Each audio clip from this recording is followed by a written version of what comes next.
At home, you can go to NBA.com if you want to dive into them a little deeper. So, Smitty and Channing, I'm going to ask you this. Lakers, Milwaukee, both got A's. Yep. I'm okay with check. Great. Right, I think we all checked that one, right? We agree.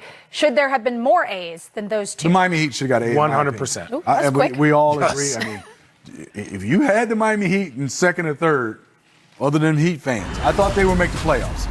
Yes. People were saying, I was like, I think they'll make the playoffs. Yeah. Did I think they'd be second and third at this point, Channing? No. With rookies. With rookies. Correct. And playing rookies, to your Playing point. big time. And they're starting playing big minutes, and none had a chance to be in that Rookie of the Year conversation. Yeah. And I still think he's second or third. And they're doing it by committee, and they're Yes. only going to get better as long as they stay healthy.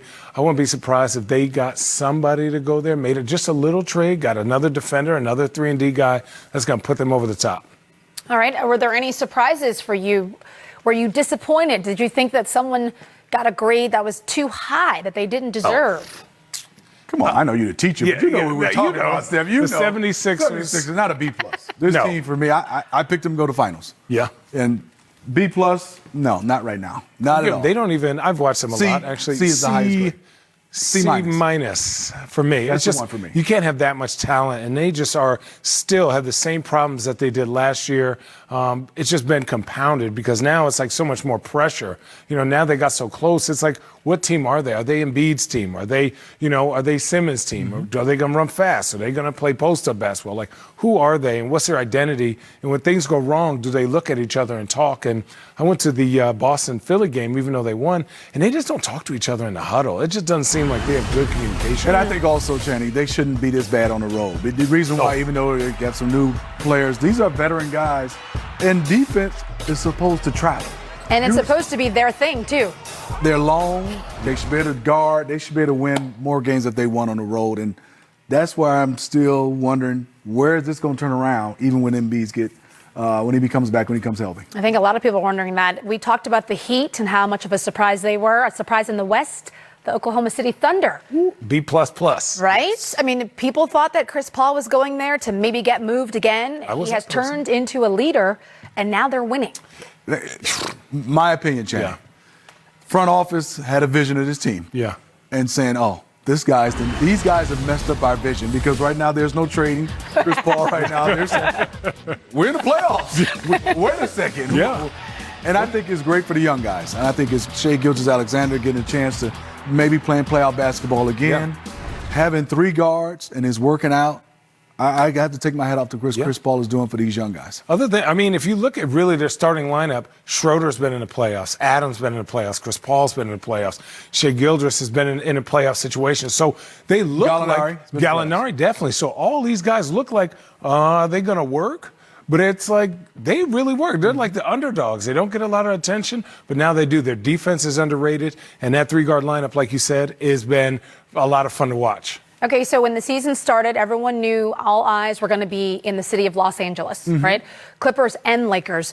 The Lakers, to me, have really performed beyond expectations early. Okay. Clippers have kind of slipped a little bit. What's your opinion? Who do you think has been fulfilling their destiny first half of the season? Let's talk about what your end goal is first. Right. Okay. As long as they're healthy. They have nobody that's hurt. True. So that means they get an A, right? Because if they have a total team, when it comes down to crunch time, I'm taking the Clippers. I know the Lakers are playing well, but Anthony Davis has had, his problems. LeBron has had his problems. Rondo has had his problems, right? So maybe if they kind of load manage a little bit, they will, even though they're not first or second, they're still going to be in the playoffs. And right now, the Clippers are taking care of their bodies, and they're going to be fresh when it comes to the playoffs. And I think the Lakers got off to a better start because they had training camp. You had no Paul George at all during training camp, and we had to wait for him. And he's injured again. And I look at the standings right now, they're 1 or 2 games away from being in second place. So I would say with Kawhi having load management, I will give the Clippers a team.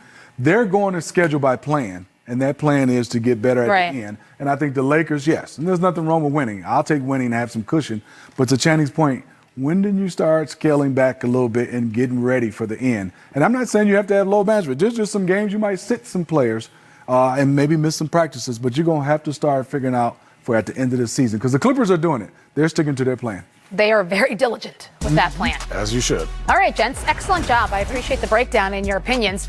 Mike Conley, we were just talking about him earlier, of the Utah Jazz.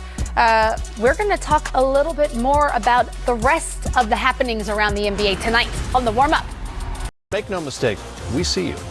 Hope you're ready for a rapid-fire edition of Game Time. I'm Matt Weiner. That's 3D. Dennis Scott right over there, jamming a full Wednesday night into the next 30 minutes. First, though, the biggest news of the day was not a game or a performance, but a promise. Zion Williamson is on track to make his NBA debut next week, Wednesday. Pelicans Executive Vice President David Griffin said the team is targeted next Wednesday night at home against the Spurs for Zion's first game.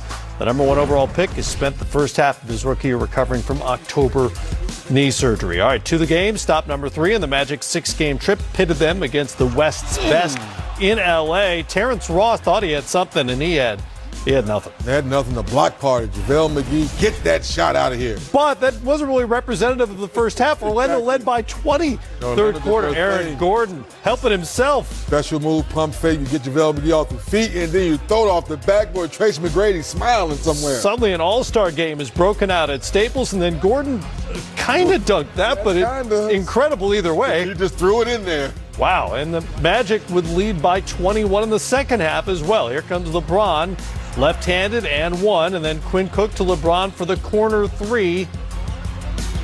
James, 2 of 9 from three-point range. He finished with 19 points. As a team, they hit 15 of 38. They closed the third quarter on a 22-2 run, and we've got ourselves a ball game. Markelle Fultz making stuff happen, and then Gordon again. Unbelievable, man. Just JaVale McGee, just let him go. You just bumped him, made him jump higher. Where's McGee going, by the way? Gordon had 21. James knocks down the pull-up 3, and it's a 1-point game, 116-115. No Evan Fournier for the Magic in this game. He was out, so who's going to finish? Markelle Fultz, second career triple-double, 21 points, 11 boards, 10 assists, 1 cramp, as you see there. James drive late. it, LeBron. Nope. Put pressure on the defense. You get calls late in the game. 9-game win streak is over. I'm not a disappointed type of guy. We just got to be better. I'm excited about, very pleased with the way our effort. We didn't start the game out the right way, but not disappointed in anybody or anything that we did. Yeah, the bench guys really came through tonight, specifically Quinn, and of course, as you call him, Layup. Yeah, absolutely. Our bench is the reason why there was a game at the end, because they just came in and they produced everything that we needed. Well, with their record, I guess you give them a little bit of a pass if on the occasional night they just don't bring the fastball in the first half, which is kind of what happened here. Yeah, it did. You give the Magic some credit. They shot the ball well when they needed to. They got out the big lead, but they let the Lakers back in the ball game. I'm sure Frank Vogel and the coaching staff will look at the stat sheet and say, wow, our bench stepped up. Quinn Cook came in and made some shots.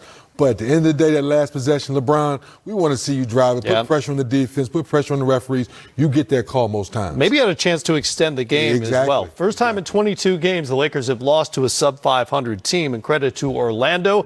Good team in the playoff picture in the East, and they have now won 4 of their last 6. All right, Blazers in Houston for the Rockets, second of a back-to-back after losing Tuesday night in Memphis. You saw that game right here. That's Carmelo Anthony. And that's the bearded one. He's pretty good, man. Well, normally, yes. Normally, right. Not so much in this game. This is a dunk. It's one of his 3 made buckets in 12 tries. More on that in a moment. Russell Westbrook to Harden there, and then Westbrook drives by C.J. McCollum. Melo, the former Rocket, briefly. Goes for 18 and 12 on the night. Portland up by 8. Damian Lillard, offensively, just kind of torching the Rockets. Goes for the 3 there. But it's amazing, man. Same thing. When you're feeling confident, you've been sharing, then the ball finds him back and he takes over. Floater falls. Lillard drives. Scoops it. Ooh, I like that. 2 of his 25, also had 7 rebounds and 7 assists. Portland led by as many as 17. Rockets jump back into it. It's Westbrook with the pull-up jumper, and then Westbrook to Ben McLemore. Triple-double for Russ, 31 points, 11 boards, 12 assists. The lead is down to 5. Melo. Catch and shoot Melo. What he does, great pass by Dame. And then C.J. McCollum past Harden, works him over for the layup, 2 of his 24. Oh, that was nice. Portland wins it 117-107. A little advice from Melo about playing in Houston, maybe for Russ there. I mentioned Harden went 3 for 12, 13 points on the night. That's his lowest scoring game since January of 18. And over his last 5, DZ, 32% from the field. Daryl Morey's going to scoff at our old school metrics here because he scored 144 points on 117 field goal attempts in that stretch. So the efficiency is still there, but is this a concern? Yes, it's a concern because when they don't shoot the ball this well and their defense with Capella on that back line is not blocking shots, the other team is scoring like they did tonight, like Portland did, you're not going to win. All right, likewise, the Mavericks